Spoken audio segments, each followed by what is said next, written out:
అయోధ్య రామమందిర ప్రధాన పూజారి ఆచార్య సత్యేంద్ర దాస్ ఇక లేరు.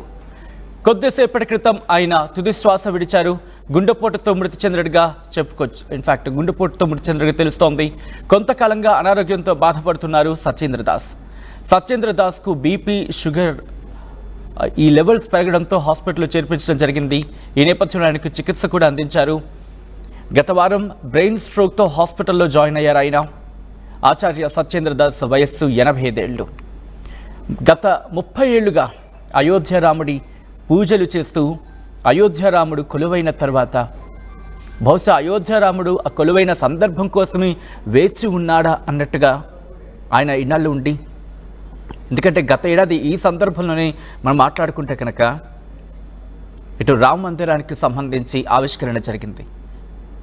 ఇటువంటి నేపథ్యంలో ఆయన తుది శ్వాస విడిచి వెళ్ళిపోవడం, ఆయన తుది శ్వాస విడవడం భక్తుడిని కలవరపెట్టింది.